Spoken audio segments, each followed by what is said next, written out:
Ngayong Biyernes sa DOST Report, makasama natin ang mga kinatawan ng ilan sa beneficiaries ng Community Empowerment through Science and Technology o CEST program ng DOST mula Luzon, Visayas at Mindanao. Makasama natin sina Miss Philomena 5, ang Barangay Chairperson ng Barangay 412, Zone 42, District 4, Sampaloc, Manila. Si Dr. Pablo S. Crespo Jr., ang SUC President 3 mula sa University of Antique sa Sibalog. At si Mr. Junray Panyamogan, ang President ng Association of Business Expanders and Health mula sa Guangguang, Dahican, Mati City. Ibabahagi nila kung paano nila sinisiguro na sustainable at pangmatagalan ang mga intervention ng CEST sa kanilang pamayanan. Alamin yan at iba pang Science for the People projects ng Department of Science and Technology mula mismo kay DOST Secretary Fortunato de la Peña. Pakanutukan natin yan sa DOST Report tuwing Biyernes alas 4 ng hapon sa DOST Facebook page at YouTube channel. Magandang araw Pilipinas! Welcome po sa DOST TV Facebook page at YouTube channel. Ito po ang DOST Report, mga programang una sa mga napapanong balita tungkol sa Agham, Teknolohiya at Inobasyon para sa bayan. Ako po si Orin Miranda, ang inyong kapatid sa Mabawid. At kasama rin po natin ang kalihim ng kagawaran ng Agham at Teknolohiya, ang nag-iisang DOST Secretary Fortunato de la Peña. Magandang Agham po, Sekboy. Magandang araw naman sa iyo, Onin, at magandang araw sa ating mga taga-subaybay. Naririto ang aming report ng highlights of accomplishments for this week.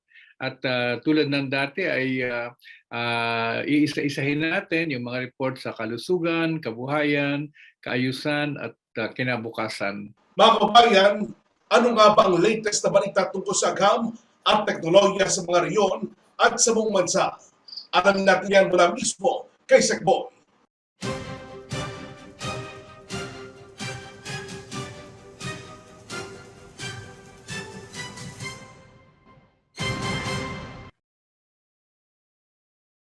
Simulan natin sa mga report ng kalusugan.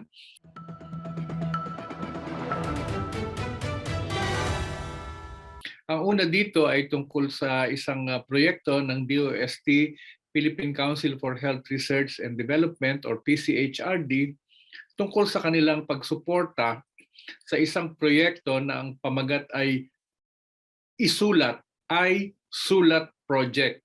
Ito ay bahagi ng kanilang Digital and Frontier Technologies for Health program. So PCHRD is supporting this project entitled iSulat or iSulat. Ang ibig sabihin ng iSulat ay Intelligent Stroke Utilization, Learning, Assessment, and Testing. A development of an intelligent quantitative software-based handwriting assessment and testing system for early childhood handwriting evaluation. And it is headed by Dr. Edison Rojas of the Electronics Engineering Department of the University of Santo Tomas. The project aims to create an iSulat system, which is an intelligent and unified handwriting tool that aims to solve the problems of inter-tool scoring variations, inconsistency, incongruence, and assessment time. Handwriting is still the most immediate form of graphic communication, and failure to attain handwriting competency during the school age year results in far-reaching negative effects on both academic success and self-esteem. So to address writing difficulties, several curriculum-based handwriting programs have been developed and which are taught within the classroom setting. However, these tools are often facilitated by occupational therapy practitioners and handwriting experts, and each assessment tool has its own strengths and weaknesses. So the project specifically aims to, number one, define a reference normative database of Filipino school-age children handwriting using the traditional tools like test of visual motor skills, the Minnesota Handwriting Assessment, and the evaluation tool of children's handwriting. The second is to determine significant handwriting parameters for a quantitative assessment of children's handwriting. The third is to develop an intelligent pen-equipped with a software-based handwriting assessment system that can be used as an alternative method and a unified tool for continuous assessment and evaluation of children's handwriting. The last one is to compare the proposed isulat system from the conventional children's handwriting evaluation and assessment tools. The next report comes from our program supplying our DOST RX box. Okay, and this report comes from our DOST Region 6 in Western Visayas, and they report that the RX box actually aids COVID-19 monitoring of positive pregnant women in Iloilo and Antique.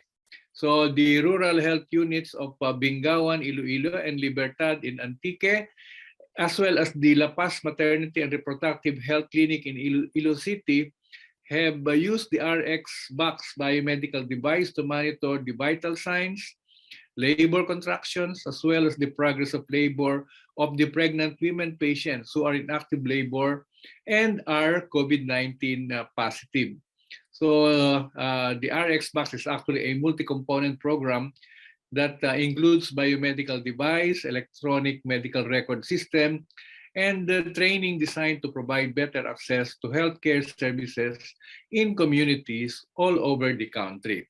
So with the use of the 6 built-in medical sensors in the RX box, which include the cardiotocograph or CTG, fetal heart rate monitor, electrocardiogram or ECG, blood pressure monitor, pulse oximeter, and a temperature meter, the device allows the diagnosis of the health conditions of the patients in the rural health units. The next report comes from the DOST Food and Nutrition Research Institute. DOST FNRI has started another project entitled MOVE 14 Health Project. They have started the data collection and focus group discussions in this project, and this involves 13 to 17 years old adolescents. The MOVE 14 Health Project of the DOST FNRI is aimed at developing physical activity or PA tools to help decrease prevalence of sedentary behaviors among adolescents with ages between 13 to 17 years old.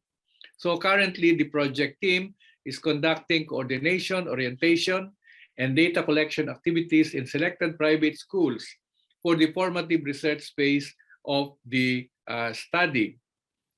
A nationwide online survey was also set for a 4-month period.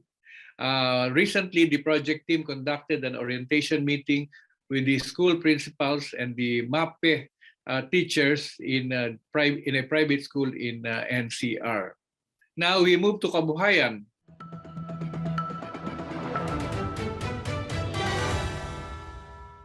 The first report comes from our DOST Bukidnon, okay, and this is their intervention to upgrade the production technology of a pair of young mushroom agripreneurs. Okay, so the DOST Region 10, through the Provincial Science and Technology Center of Bukidnon, are assisting the province's youngest mushroom agripreneurs, and they are the brothers Numeriano and Edsel Quemado. So through the Small Enterprise Technology Upgrading Program, they have extended funds amounting to 365,000 pesos to assist the Mushroom City Company, which is one of the established pioneer mushroom growers in Bukidnon, to secure equipment that will mechanize their operations. Okay, so the intervention is expected to improve labor productivity by 142% after a year of implementation of the use of the equipment, and the capital productivity increased by 147.61%. So this is really something that we are happy to see young entrepreneurs in the area of agriculture. The next report comes from our DOST Region 12, and the report states that they assisted the 3 small enterprises in the Sultan Kudarat and North Cotabato area so that they can acquire the necessary hardware for their technology upgrading. And this is mostly for the procurement of processing equipment. The total amount involved in assisting the 3 SME, small enterprise cooperators, amounts to 3.6 million. 2 of the cooperators are coming from Sultan Kudarat and 1 is from North Cotabato. The firms that are being assisted through setup are DNL Dairy Farm of Malang, North Cotabato, Jonas Food Product, Simol Petron Service Station Bake Shop. Okay, these are all in Region 12. As we know, Setup is a flagship program of the DOST, encouraging and assisting micro, small, and medium enterprises to adopt technological innovations to improve their product services and increase their productivity. The next report comes from DOST Region 2, and this is the assistance that they gave to the Department of Trade and Industry for their shared service facility project. And with the assistance of our DOST Nueva Vizcaya Provincial Science and Technology Center, they have conducted together with DTI an on-site evaluation and assessment on the shared service facility project. The project is led by the Provincial Director Jonathan Nuestro, and the activity aims to assess the readiness of the cooperators and validate the specifications of the equipment for standard operations. This is for the shared services facility project of the Department of Trade and Industry. The DTI shared service facility projects that have been proposed include a coffee processing facility, a bamboo nursery facility, a fruit and vegetable processing facility, and even a soft broom making facility. So this is really a good development that DOST is assisting DTI in their shared services facility. The next report comes from our DOST Industrial Technology Development Institute, and this is the report of their training that they conducted regarding Emergency Food Reserve, or EFR. And they did this last February 22 to 23 for the benefit of a company that would like to adopt the technology for the Emergency Food Reserve, or EFR. The company is Alicel General Merchandise, which has been producing the e-Nutriban of DOST FNRI. And this time they are interested to acquire the technology for the EFR, or the Emergency Food Reserve, that has been developed by the Industrial Technology Development Institute. This is really to expand their product lines, particularly those that are related to feeding programs in public schools. The next report comes from DOST Calabarzon, and this is the report that the Gulayan sa Pamayanan project of DOST in General Trias is now producing vegetables mainly through hydroponics technology. And this has been actually a project of DOST PICARD, or the Philippine Council for Agriculture, Aquatic, and Natural Resources Development. The exact location in General Trias is the Bukid Kabataan Center in General Trias, Cavite, which actually is being operated by a group of youth, a group of young people which are housed in the Kabataan Center in General Trias. The next report is regarding the on-site trials on iron rice premix extension that was conducted in Maramag, Bukidnon. This is an on-site trial for the extrusion of iron rice premix, which was conducted last February 11, 2022 by our DOST FNRI R&D staff. In general, the trial extrusion was successful with only some minor adjustments. Okay, and actually this is part of the technology transfer being done by DOST Food and Nutrition Research Institute with respect to the setting up of complementary food processing facilities. And this one is actually located in Ifugao State University. Okay, and it is actually a part or a component of the malnutrition reduction program of the government being implemented by the DOST Food and Nutrition Research Institute. Complementary foods like rice mongo curls and rice mongo instant blend will be produced using locally available materials like rice and mongo. It will also provide additional market to our farmers who will be producing the raw materials.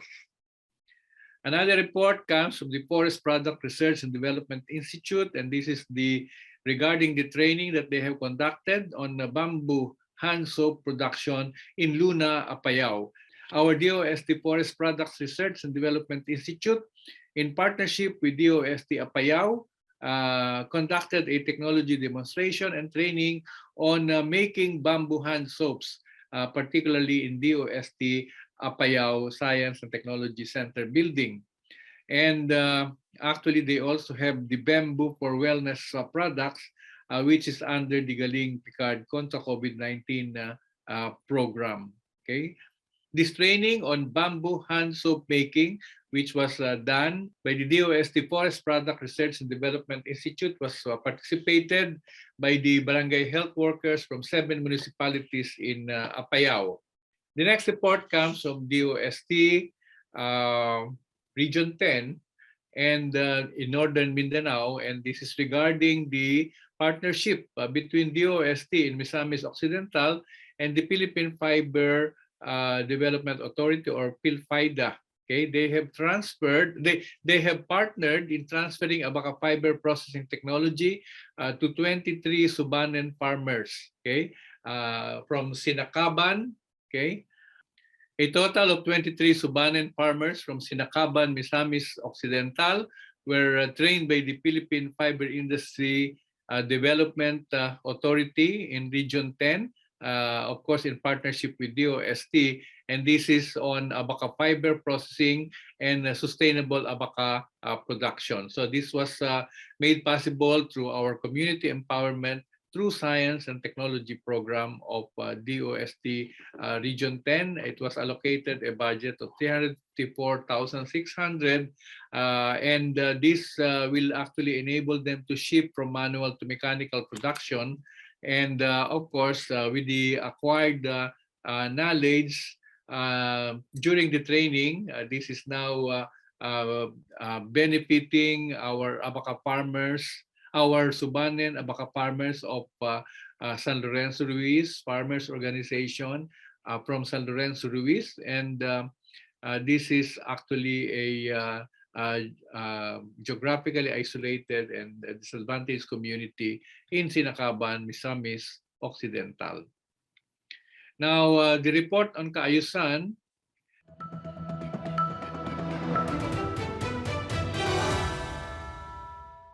starts with the agreement that was signed by the Philippines and the European Union to strengthen resilience to national disasters and climate change. So the Philippines and the European Union has officially launched the National Copernicus Capacity Support Action Program for the Philippines, or COP-PHIL, following the historic ceremonial signing and exchange of the financing agreement between the Department of Finance on behalf of the Philippine government and the European Commission, and this was held on February 23, 2022.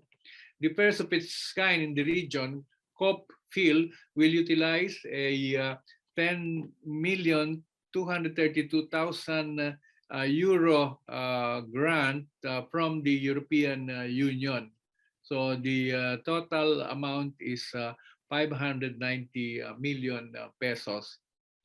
Now, this will be mainly implemented by the Department of Science and Technology together with the Philippine Space Agency and in collaboration with the European Space Agency. COPFIL specifically aims to meet the following objectives: secure the integrity of the natural ecosystem, livestock, and population against natural hazards, and also climate change related threats.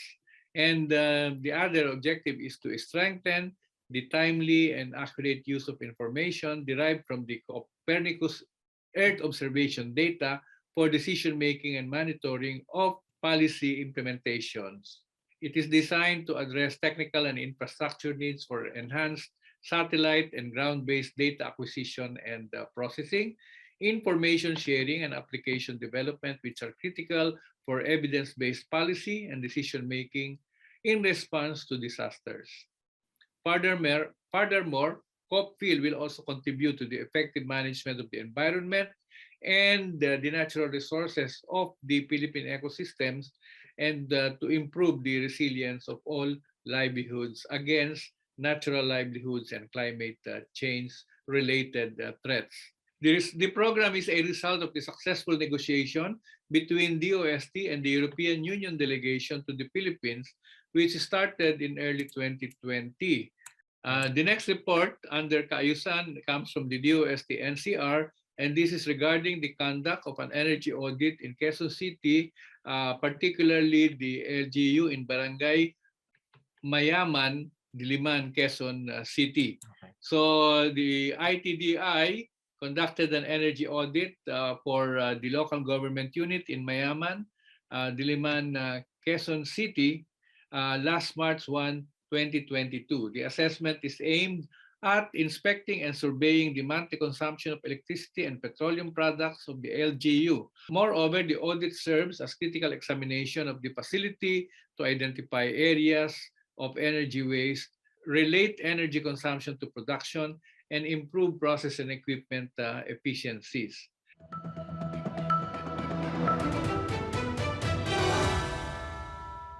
Now we move on to the kinabukasan report, and the first one comes from our National Research Council of the Philippines. The 2022 NRCP annual meeting convenes on March 15 with the theme Digital Transformation in Research, Powers, and Perils. Okay. So during this annual scientific meeting and also the 89th General Membership Assembly, there will be 7 parallel sessions that will be held consistent with the overall theme. The next report comes from our DOST NCR saying that they have hosted the launch of the book by inventor Gary Vasquez. It was a virtual launching, and the book is entitled The Life of a Filipino Inventor. So this was launched March 2, 2022. The inventor himself, Mr. Vasquez, is known for his prefabricated housing technology, or the bus build system, which earned him awards, including the Golden Award for Best Invention of the Year from the World Intellectual Property Organization in Geneva, Switzerland in 1995. So he envisions to provide decent and affordable homes to every Filipino. He also won the Seferino Poliosco Award for Best Product and Process Innovation from the Philippine Association for the Advancement of Science and Technology, or PhilAS, in the year 2020. And he was listed as one of the top 100 Asian scientists for the most outstanding researchers in 2021. The next report also comes from the National Research Council of the Philippines, and this states that they will confer upon 8 researchers the 2021 NRCP Achievement Awards. Okay, and this is for their significant breakthroughs in various areas, which include, particularly for this year, indigenous language, sustainable management of ecosystems, high yield and climate-ready rice, the psychology of peace building and democratic transition, polymer science, theatrical masterpieces, paleontology and biotechnology, animal production. Okay, so this is really the result of research, okay, in different fields or areas. And I will already mention who will be receiving the awards for 2021. These are as follows. Dr. Rochelle Irene Garcia Lucas, okay, of De La Salle University. Dr. Damasa Macandong, professor at the Institute of Biological Sciences, UP Los Baños. Dr. Roel Suralta, a career scientist 3 at the Philippine Rice Research Institute. Dr. Cristina Montiel, a professor emeritus at Ateneo de Manila University. And David Peñalosa Jr., professor De La Salle University. Dr. Anril Tiatco, professor at the Department of Speech Communication and Theater Arts of the University of the Philippines, Diliman. Alan Hill Fernando, associate professor and deputy director for academic affairs, National Institute of Geological Sciences, UP Diliman. As well as Dr. Edwin Atabay, scientist 2 and senior science research specialist at the Philippine Carabao Center. The National Research Council of the Philippines, or NRCP, is also awarding the 2021 NRCP Outstanding Institution to the Research Center for Arts, Culture, and Humanities of the University of Santo Tomas. The Research Center is an emerging leader in research scholarship in the fields of philosophy, literature, history, fine arts and design, music, architecture, communication, and media studies, education, and economic research in the Philippines. It is also a vast and exemplary space connecting higher education teachers at the University of Santo Tomas who, as scholars, explore incisive ideas, intellectual and artistic human values, meanings and accomplishments and expressions in the ever-changing social worlds, past and present. Now, we also have a report from the DOST Forest Product Research and Development Institute, and this is regarding their moisture meter for bamboo, which is now out in the market. So the FPRDI moisture meter for bamboo is a device which was developed in collaboration with the DOST Advanced Science and Technology Institute and Yongden Technology, and this was funded by the DOST Philippine Council for Industry, Energy, and Emerging Technology, R&D, or PSHERD. The DOST FPRDI moisture meter is a handheld device that reads the amount of water present in non-timber products. It is especially calibrated for several bamboo species that are extensively planted in the country and are used for engineered bamboo. So these include kawayan tinik, giant bamboo, and botong. No? They have special names, and they are calibrated so that we can read the moisture content, particularly of the outermost covering or the leaf sheath of abaca and vines also. Knowing the moisture content is crucial in maintaining the quality of bamboo products. Now, we have a report coming from the DOST Science and Technology Information Institute regarding their regular program, Expert Talk Online. And this week, they have featured Dr. Cynthia Saloma of the Philippine Genome Center. The DOST Science and Technology Information Institute's Expert Talk Online was entitled Women in Science, and it featured, as I mentioned, Dr. Cynthia Saloma, who is one of 4 ladies who started the first Genome Center of the Philippines. Yan ang kabuuan ng report for this week, at I hope that our viewers and listeners have learned new information coming from our projects. Maraming salamat po, Sec Boy. Natukoyan po ninyo ang kabuuan ng DOST updates para sa nagdaang linggo. Sa aming pagbabalik, paano nga ba makatutulong ang Agham at Teknolohiya na maiangat ang kalagayan ng ilang mahihirap at malalayong komunidad sa bansa? At ibaratunayan na walang hindi kaya maabot ang Agham at Teknolohiya Sa pagbabalik po yan ng DOST Report.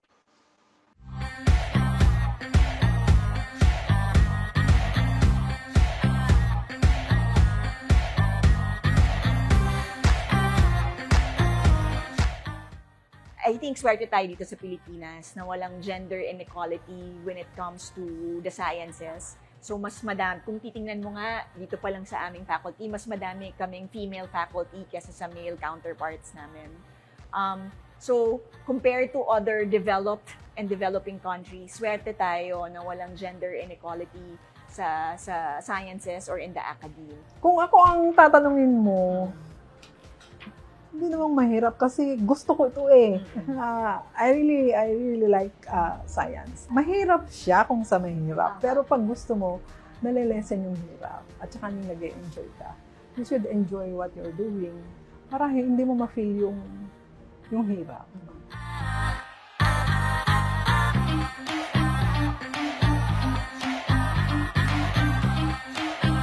Natuwa ako dun sa kusa ng mga tao na nakatrabaho namin so far. And it's been a blessing.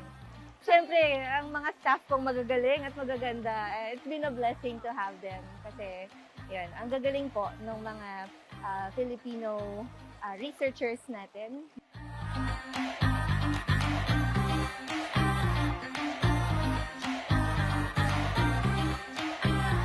Hindi yun rason na sasabihin nyo na hindi ako pwede dahil hindi ako good sa math, hindi ako good sa science. Hindi yun. Ako ay yung example kasi hindi ako ganun katalino. I'm just an ordinary citizen, average ang intelligence. But then, I pursued this career na naging chemist ko at naging scientist. Yung sa mga female innovators, scientists and innovators, you really have to excel in your field. Wag yung pasino-sino lang. Wag ma-kontento sa, tama na yan. Kailangan talaga, itataas mo yung, kung maaari araw-araw, itaas mo yung level ng excellence mo.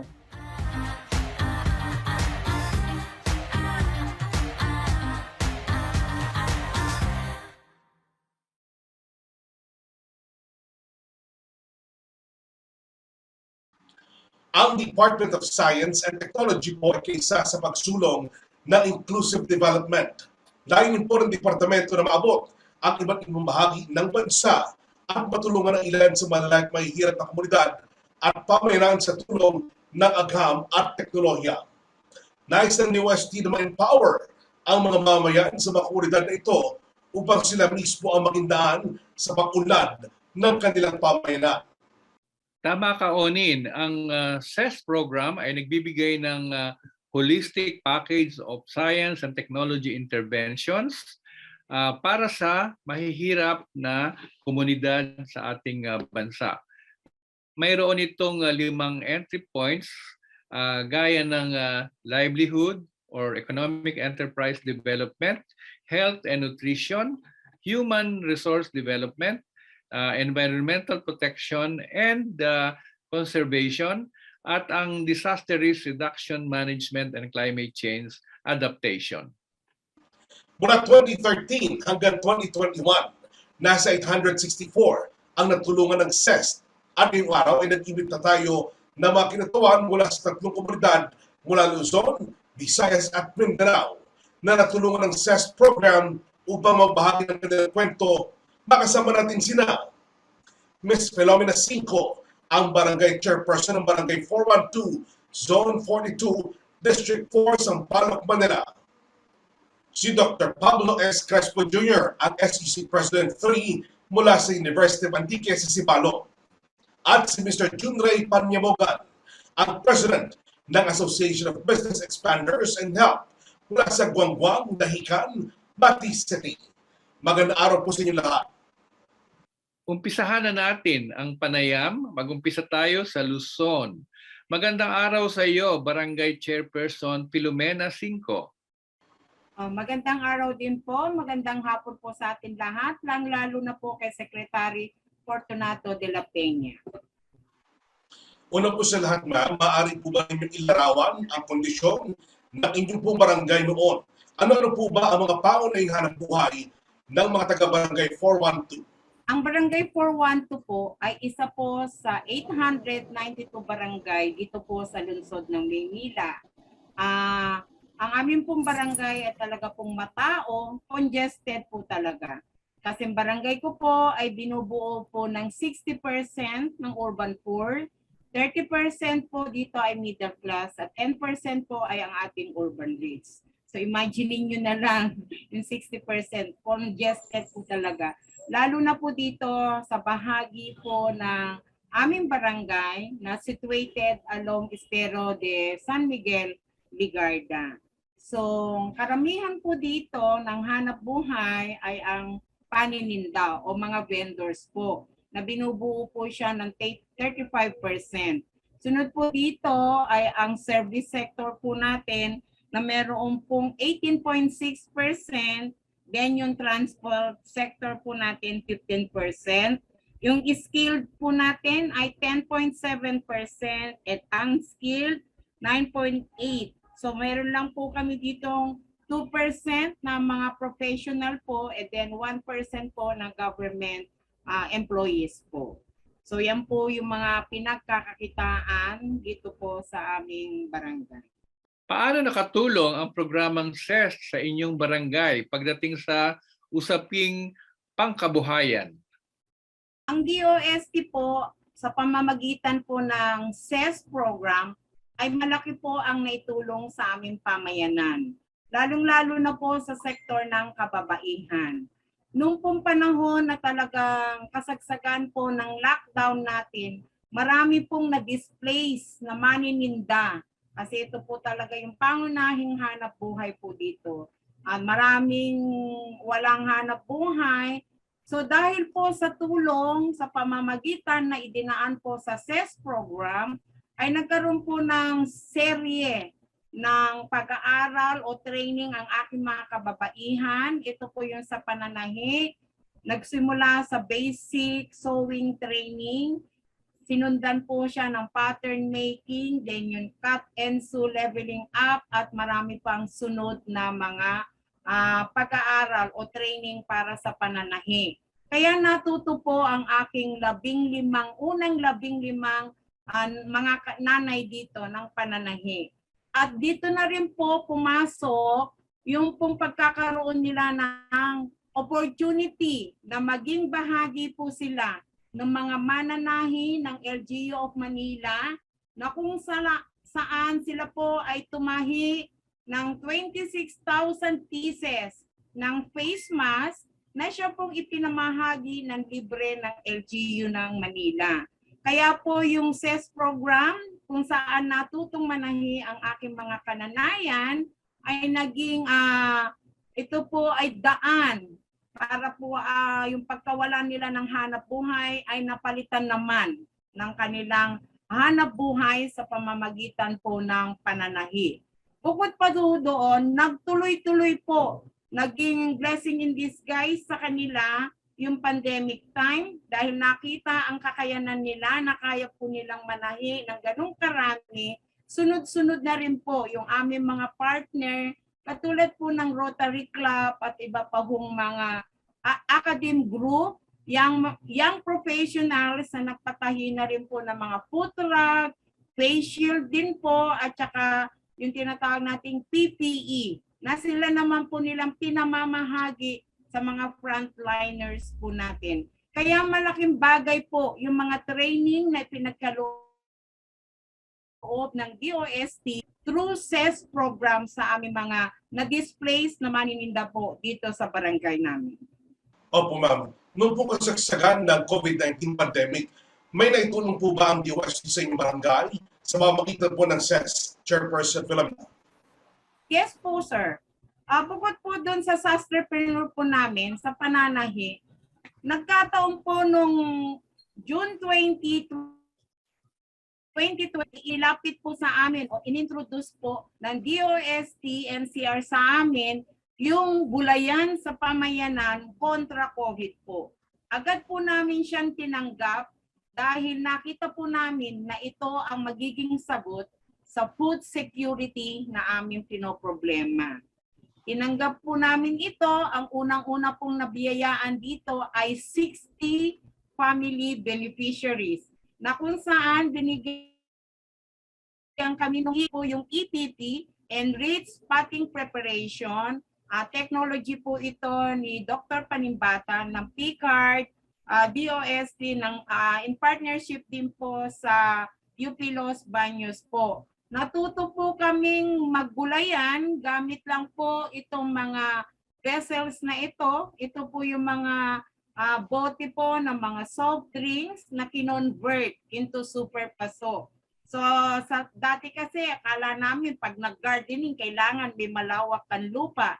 Pero hindi pala. With this technology na inintroduce po sa amin at binigay po sa amin through CEST program, ay nagkaroon po kami ng mayabong na gulayan po. At malaking bagay po ito dahil may libre na kaming gulay, sariwa pa at alam namin ito ay malinis ang pinanggalingan.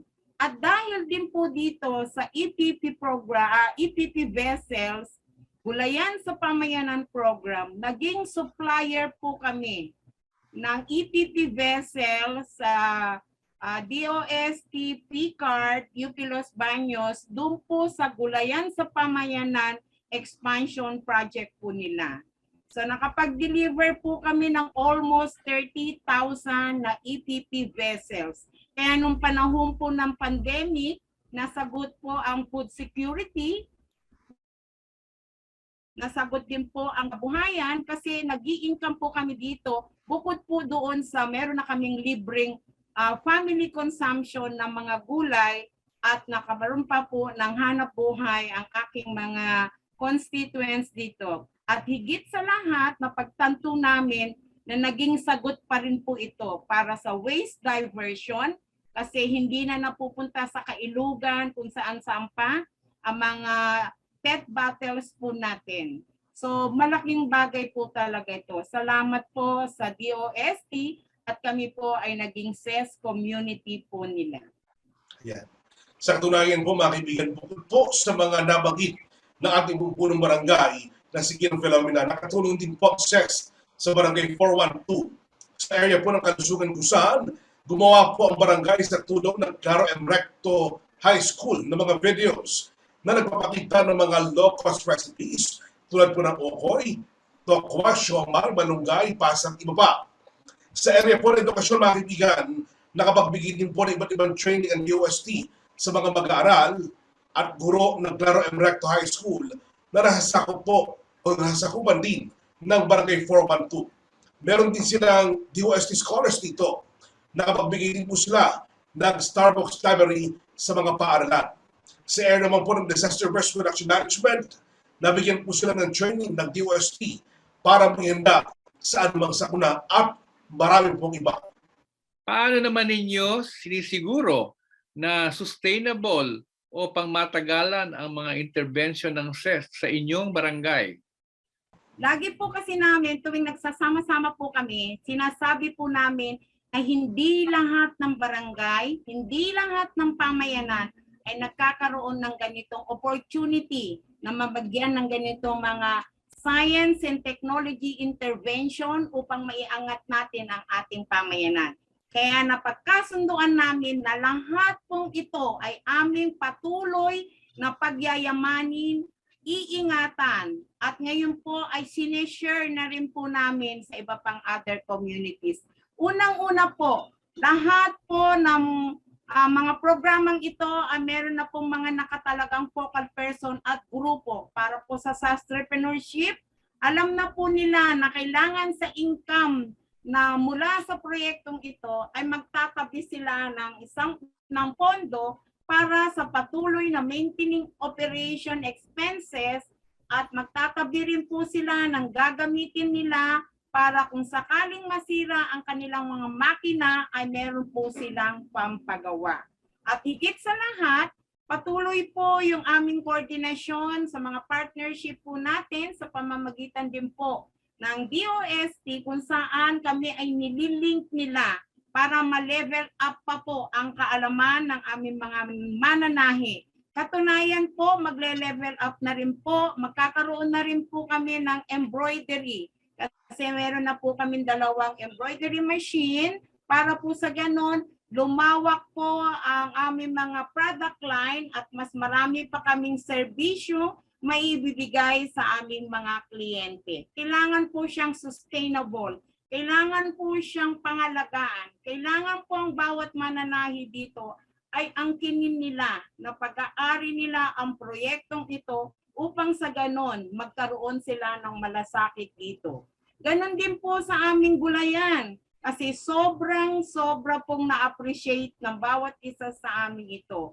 So hindi lang siya pang family consumption, sinagot na rin po nito ang aming food security, sinagot na rin po nito ang aming pangkabuhayan, at sumasagot din po para sa pangangalaga ng ating kalikasan. Patuloy pa rin po ang pakikipag-ugnayan po namin, gaya po ng ugnayan namin sa IWASTO at ito under din po ng DOST ito, yung ITDI, kung saan ang technology po ng dual drum composter ay naipagkaloob po sa amin para po naman yung waste diversion sa ating pamayanan ay mapayabong pa po natin.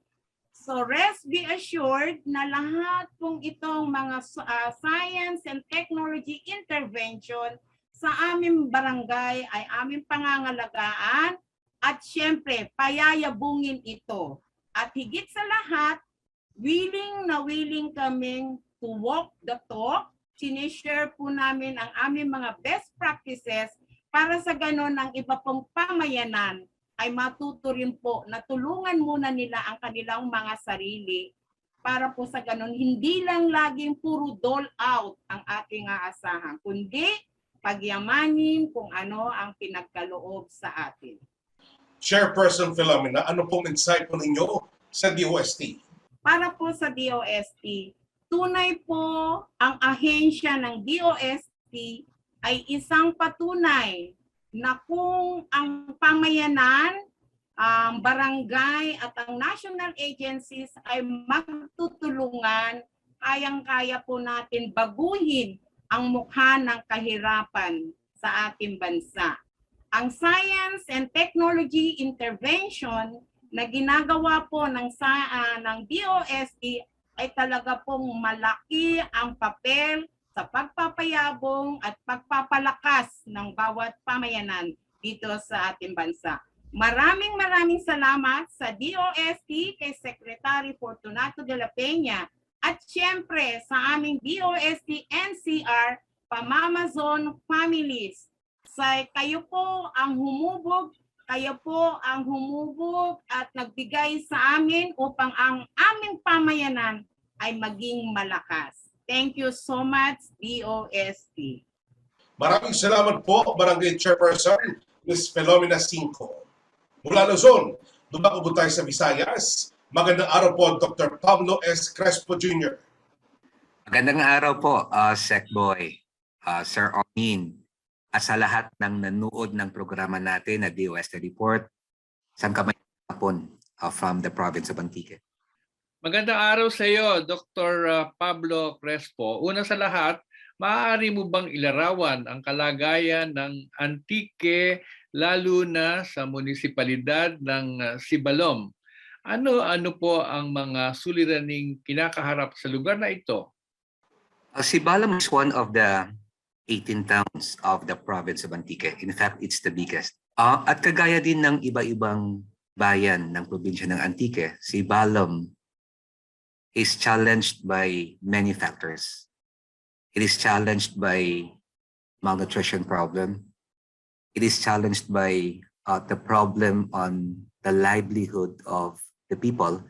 At the same time that it is challenged by the problem on environment as well.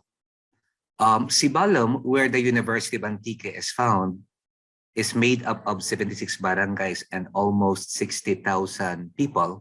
And Sibalom is considered as the rice granary of Antique. Being considered as the rice granary, therefore premium, mahalaga talaga sa mga tao natin, ay ang pagkakaroon ng magandang kita at ani, lalo na sa productions ng palay at iba pang mga vegetables. Dahil marami din ang population dito sa Sibalom, maraming mga bata, just like any other towns, malnutrition is also a challenge here in the town of Sibalom. That's the context why we have this project in Sibalom and in the other towns of the province of Antique with community empowerment through science and technology.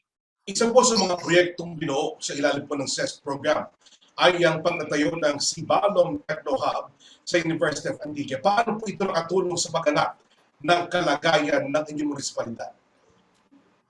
We are very happy in the University of Antique kasi dito nagsimula, as far as Region 6 is concerned, ang work of an academic collaborating with the DOST in the implementation of the project. Itinayo tayo dito sa Sibalom na Techno Hub sa main natin, as there are also Techno Hubs in other campuses of the University of Antique, like in Hamtik, like in Tibiao. And you know, the concept of a Techno Hub and a Techno-B relationship is just like a big brother helping a small brother. Because we have the capacity as an academic, we have researchers, we have teachers, we have extensionists, and we have programs on advertisement and promotion, we have agriculture. We established Techno Hubs where the different barangay Techno-Bs could seek help in improving their products, in selling their raw materials in the products that they have produced, at the same time that the University of Antique Techno Hub will also assist them in increasing their production. So pwede silang makapagbigay ng raw materials nila dito, ng University of Antique, or they could also partially process their products and then sell that to the University of Antique, where UA actually could package the product and market the products. Ang problema kasi ng mga techno-bees natin, ng mga mayan natin before, is that they may have to produce products. Thing could be a problem. And so because we have capability in the university, we have programs on marketing, we could actually help and sell these products that could open the income of the different techno-bees. Actually, ang concept ng Techno Hub and Techno-Bee. So may Techno Hub, kami ang University of Antique, tumutulong sa mga Techno-Bees. So, maganda ng framework kasi with the help of the DOST, with the CEST project, nakatulong din tayo sa pag-improve ng products ng mga Techno-Bees sa mga barangay-barangay natin. May Karajinan project tayo na at least with that project, 34% increase in yield of the products ang nagawa natin sa ating mga barangay. And what is good is, ang kanilang mga product, kasi tayo dito at saka sa Techno Hub din, nagpo-produce din tayo ng mga food products dito. And the products that they are selling is also part of the good agricultural practice training na kanilang natanggap sa UA sa tulong ng DOST. May talagang mapag-sell sila ng kanilang mga products, and that actually is the University of Antique Techno Hubs. That is the framework that we're using, no, with the Techno Hub and the Techno-B. Yan actually ating relationship with our DOST and with the different barangay recipient of this project. Ano pa ang plano ninyo para sa Sibalom Techno Hub? Yes, no. Sibalom Techno Hub, aside from the fact that it is helping our Techno-Bees in the technical aspects, in trainings, ang Techno natin ay nagpo-produce ng mga pagkain. The Antique is also of the trainings on the creation of the different food products. We call it the Damo rice, the Mongo rice formulation, and its many variants. So it has been found out by our research that this Mo rice blend is a very good way of increasing and promoting the nutrition of the children.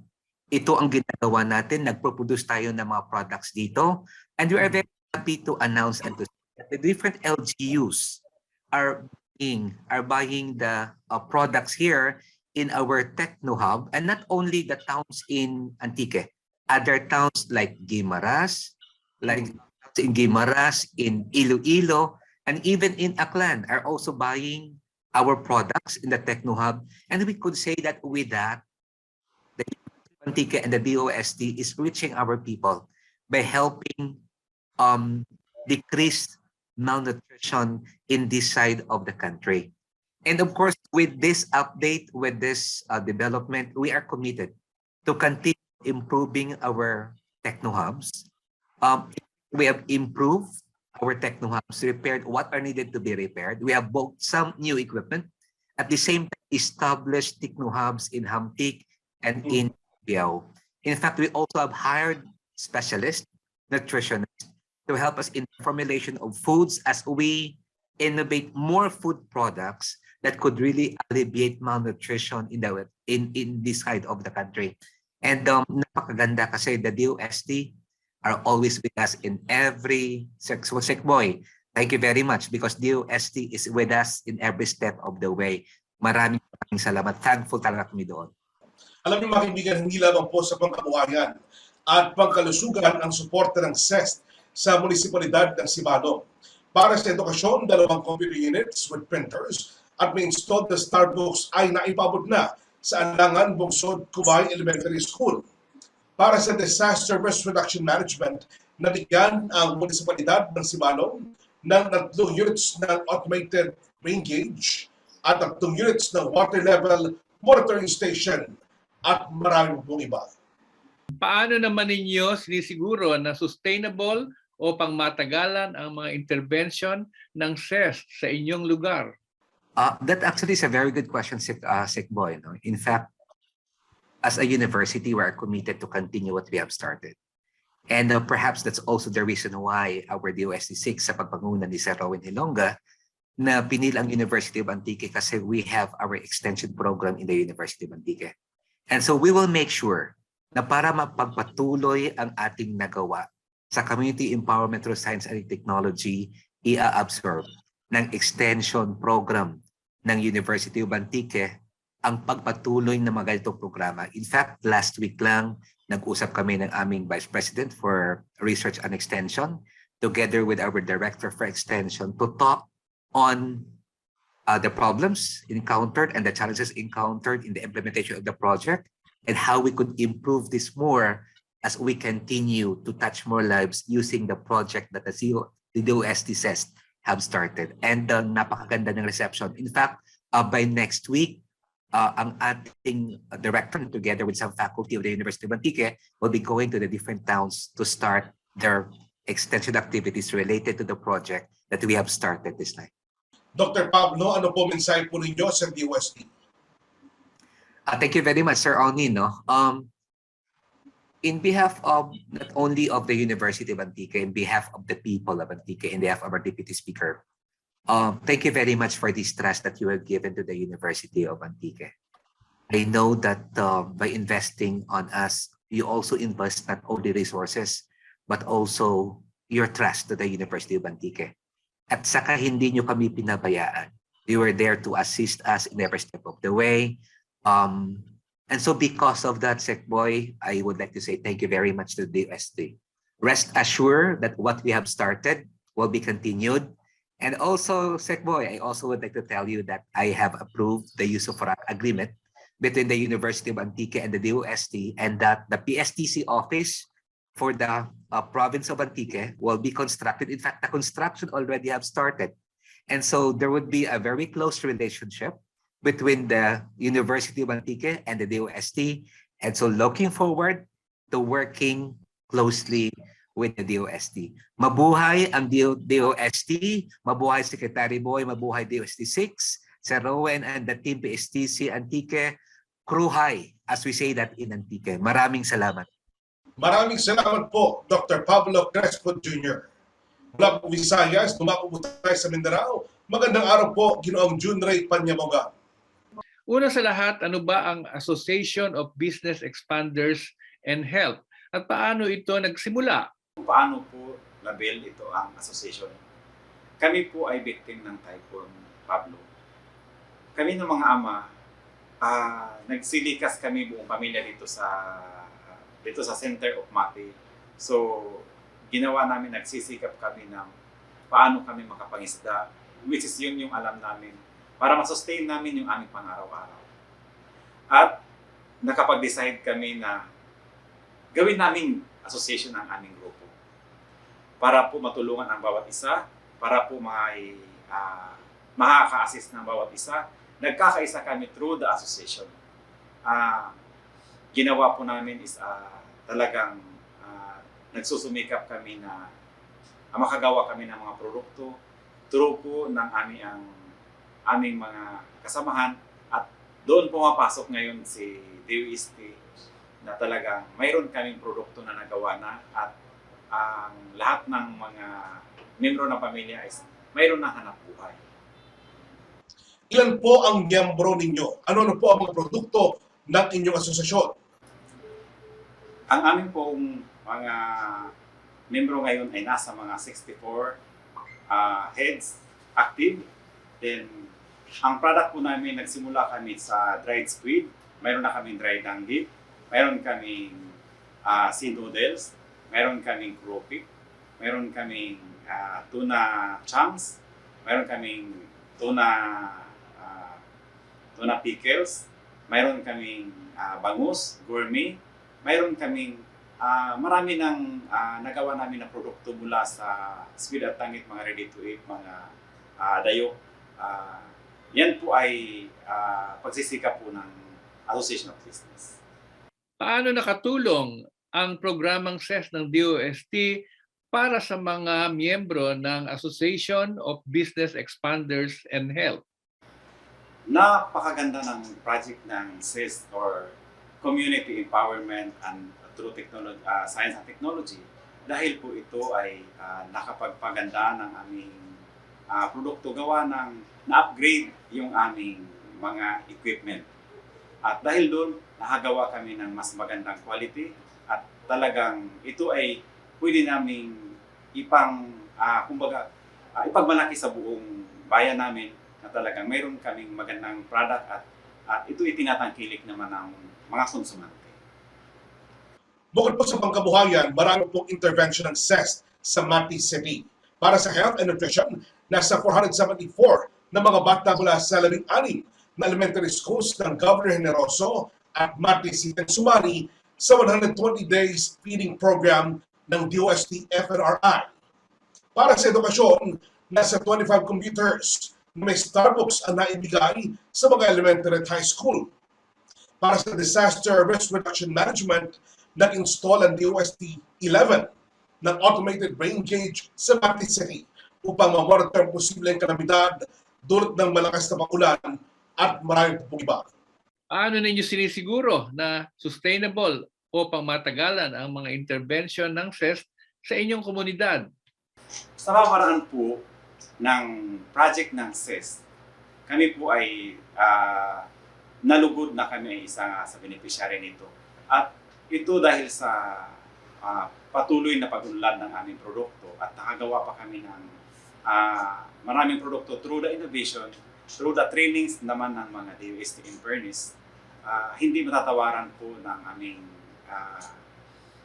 aming pagsisikap na nandyan lagi ang DOST para umagapay sa amin. Through the CEST project, quality po namin ng aming product ay ika nga ng DTI is one of the promising product of the Orientals. Now, nandun na kami ngayon sa level ng national, pero at least patuloy pa rin kaming nag-i-innovate ng product namin.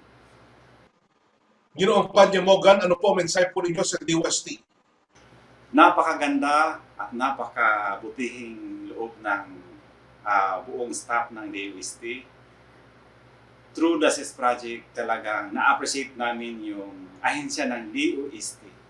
So, ang sa amin lang na sana marami pang matutulungan, maraming magsisikap na mga tao na tangkilikin ang mga tulong ng government through the DOST now, which is from the good heart of the government na talagang may pack ang service nila.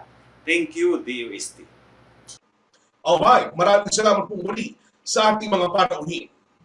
Boy, baka may mga nais po kayo mabatid sa ating mga taga-subaybay. Ako'y nagpapasalamat sa ating mga panauhin ngayong araw na ito at lahat ng ito ay kumakatawan sa mga komunidad na natulungan ng DOST Community Empowerment through Science and Technology. Gaya ng parati kong sinasabi, gusto natin ang science and technology ay maging daan para sa inclusive and sustainable development at sa aming palagay at sa aming nakikita, ang mga programa ng community empowerment to science and technology ay malaki ang naitutulong para dito sa objective of inclusive and sustainable development. So sana ay magpatuloy at magkaroon pa ng marami pang proyekto ang aming community empowerment through science and technology at inaanyayahan ko ang pakikipagtulungan ng iba't ibang partners katulad ng local government units at iba pang mga tumutulong sa ating mga kababayan na hirap sa buhay at lalo din sa mga geographically isolated and disadvantaged areas. So maraming salamat muli sa inyo sa ating mga panauhin. Salamat po, Sekboy, sa aming pong pagbalik. Sasagutin ni Sekboy at ng ating mga panauhin ang tanong ng bayan sa pamamagitan po yan ng DOST Report.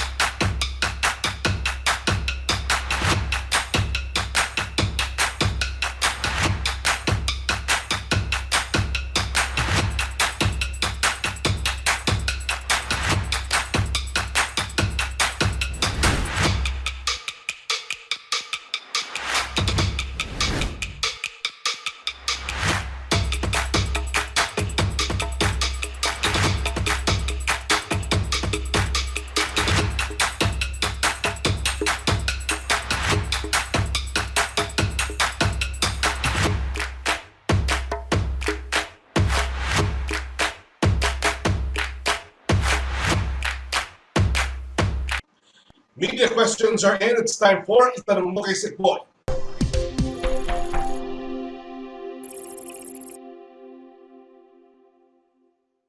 Para po sa unang katanungan, Chairperson Philomena, narito po ang tanong ni Divina Pastora Reyes ng Unlad News Weekly, Barangay Chairwoman Philomena 5, hindi po ba nakasasagabal sa inyong mga empowerment projects sa tulong ng science and technology ang peace and order situation sa inyo po nasa kupa?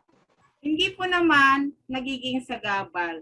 Ang ginagawa lang po natin ay iaayos lang po natin ang mga schedule po natin at sinisiguro dahil tayo nasa kalagitnaan po ng pandemya, syempre pa rin po, susundin pa rin po natin ang mga guidelines, lalong-lalo na po sa health and protocol po natin.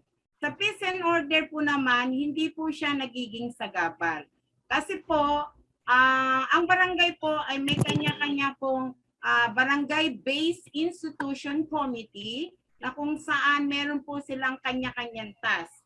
So while on the other part ng ating barangay ay nagsasagawa kami ng mga urban gardening, mga entrepreneurship project and programs, meron din po namang humahawak o meron pong nagtitimon. Siyempre ako din po yon. Pero meron po akong committee chair sa peace and order.